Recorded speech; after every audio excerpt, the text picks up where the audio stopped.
Polisi ungkap fakta baru kasus kematian Aksyana Ahad Dori. Kita mulai dari salah satu kampus paling prestisius di Indonesia. Kamis pagi, tanggal 26 Maret 2015, ketenangan Universitas Indonesia pecah. Sesosok jenazah ditemukan mengambang di Danau Kenanga.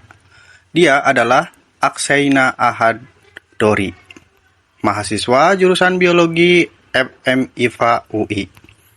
Awalnya, polisi menyimpulkan ini adalah murni kasus bunuh diri. Alasannya, ditemukan sebuah surat wasiat di kamar kos Aksyana yang bertuliskan permintaan maaf dan larangan untuk mencarinya. Ditambah lagi, saat diangkat dari danau, Aksyana menggendong tas ransel yang diisi batu bata seberat 14 kg. Secara logika awal, ia menenggelamkan dirinya sendiri. Namun, investigasi mendalam dari pihak keluarga dan ahli forensik memutarbalikan segalanya. Pertama, ahli grafologi pakar tulisan tangan dari kepolisian memastikan bahwa surat wasiat itu ditulis oleh dua orang yang berbeda. Ada tanda tangan yang dipalsukan.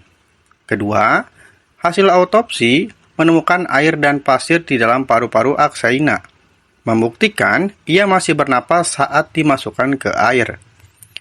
Ketiga, ujung sepatu Aksyana ditemukan robek parah, mengindikasikan ia diseret secara paksa dalam kondisi tidak sadar menuju danau. Faktanya jelas, Aksyana dibunuh, tapi siapa yang menaruh batu itu? Siapa yang memalsukan suratnya? Bertahun-tahun berlalu, kasus ini mengendap menjadi misteri kelam di balik tembok kampus.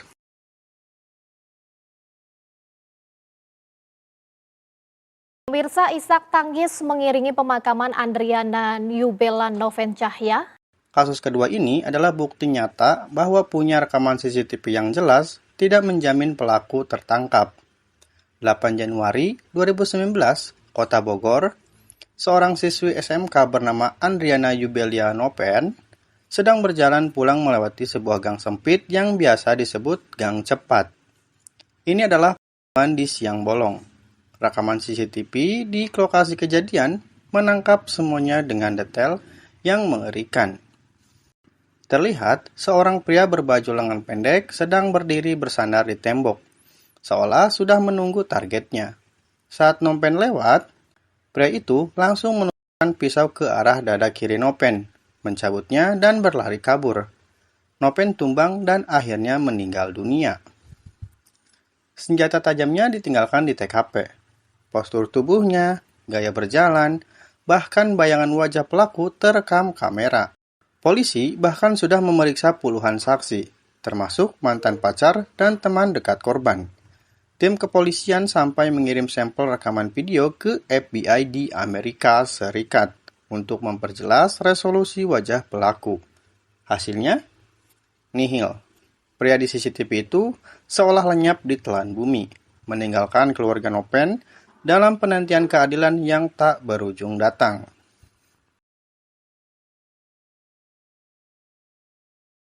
Pemirsa, hilangnya 3 anak berusia 7 tahun. Beralih ke Sumatera Utara, tepatnya di Kabupaten Langkat. Tanggal 18 Oktober 2020, 3 anak laki-laki berusia 7 tahun, Nizam, Zahra, dan Yogi, hilang secara bersamaan. Siang itu, mereka hanya pamit untuk melihat alat berat, ekskavator, yang sedang mengeruk tanah untuk membuat danau di area perkebunan sawit. Ketika sore tiba dan mereka tak kunjung pulang, warga mulai mencari. Awalnya, dugaan terkuat mereka tenggelam di danau galian tersebut.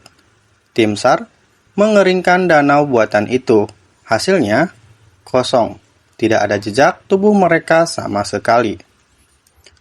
Polisi menurunkan anjing pelacak.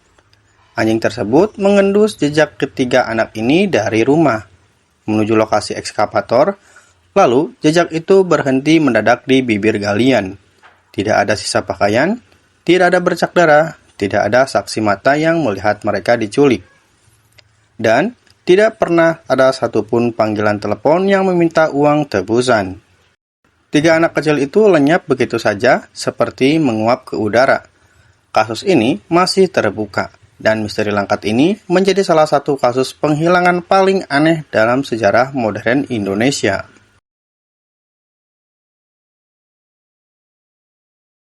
Informasi lainnya, Saudara, jenazah Iwan Budi Prasetyo. Kasus keempat membawa kita ke Semarang. Pada September 2022, ini bukan pembunuhan biasa. Ini tercium seperti operasi pembungkaman profesional tingkat tinggi. Iwan Budi Prasetyo adalah seorang aparatur sipil negara di Bapenda Kota Semarang. Iwan dijadwalkan menjadi saksi kunci di kepolisian terkait kasus dugaan korupsi sertifikasi aset tanah. Namun, sehari sebelum ia memberikan kesaksian resminya, Iwan menghilang. Tanggal 8 September 2022, sesosok jenazah ditemukan di kawasan lahan kosong Marina, Semarang.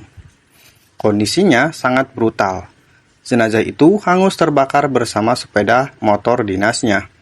Lebih mengerikan lagi, jenazah tersebut ditemukan dalam kondisi tanpa kepala dan kehilangan beberapa organ tubuh lainnya. Tes DNA memastikan itu adalah Iwan Budi. Fakta forensik menunjukkan dia dibunuh lebih dahulu di tempat lain sebelum dibakar di lokasi penemuan untuk menghilangkan jejak. Siapa dalang intelektual di balik terencana ini? Meski beberapa orang sempat diperiksa, sang aktor utama dan motif sesungguhnya masih terkubur rapat-rapat hingga saat ini. Terus melidiki kasus pembunuhan Tri Aryani Puspo Arum. Pernahkah kalian mendengar istilah locker room mystery atau misteri kamar tertutup di novel detektif? Kasus Tri Aryani Puspo Arum di tahun 2017 adalah versi dunia nyatanya. Januari 2017, Arum, mahasiswa Universitas SH Unggul, ditemukan tewas bersimbah darah di kamar kosnya di Kebun Jeruk, Jakarta Barat. Ia menderita luka tusuk fatal di leher. Namun, fakta di TKP membuat penyidik kebingungan. Saat ditemukan oleh pacarnya dan warga, kamar dalam keadaan terkunci. Tidak ada kerusakan pada gagang pintu atau jendela. Beberapa tetangga kos bersaksi bahwa pagi harinya mereka mendengar suara rintihan tertahan dari kamar Arum. Diikuti suara telepon yang berdeling lama tanpa diangkat. Anehnya lagi, barang-barang berharga milik korban seperti laptop dan perhiasan tidak ada yang hilang. Mematahkan motif perampokan secara deduksi. Arum kemungkinan besar mengenal pelakunya. Membukakan pintu, lalu pelaku mengunci kembali kamar itu setelah beraksi. Tapi siapa? Suasana duka menyelimuti pemakaman Tri Aryani Puspo Arum. 8 tahun berlalu, sang tamu tak diundang itu tidak pernah tertangkap hingga sampai hari ini.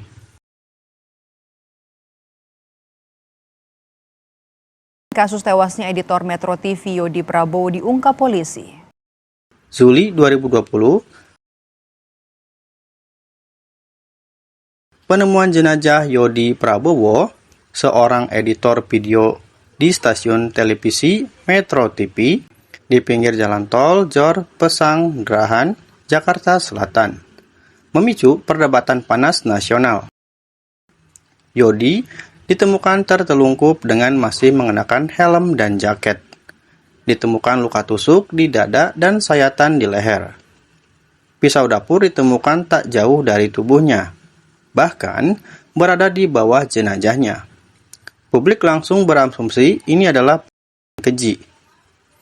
Namun, setelah investigasi panjang, kepolisian merilis kesimpulan yang mengejutkan publik. Yodi Prabowo diduga kuat diri. Dasarnya, data forensik tidak menemukan DNA orang lain di pisau tersebut selain DNA Yodi. Tidak ada tanda perlawanan di tubuh korban, dan rekaman CCTV di sebuah toko perkakas menunjukkan Yodi sendiri yang membeli pisau tersebut. Meski begitu, pihak keluarga dan sebagian besar masyarakat luas menolak kesimpulan ini.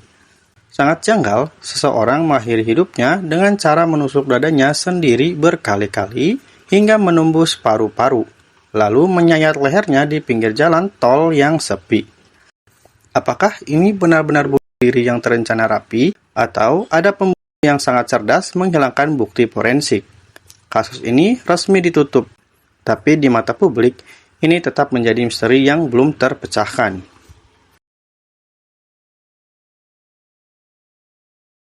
Kasus pembunuhan terhadap Vina dan Eki yang terjadi pada 2016 lalu kembali mencuat.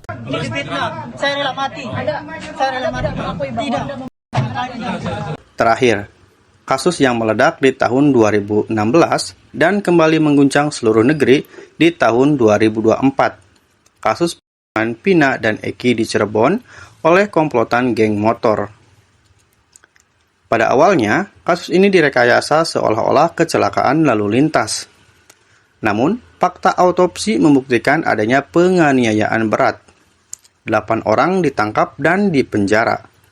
Dalam berkas pengadilan tahun 2016, secara resmi disebutkan ada 3 DPO, daftar pencarian orang, yang menjadi otak utama dan pelaku paling brutal, Peggy alias Perong, Andi, dan Dani.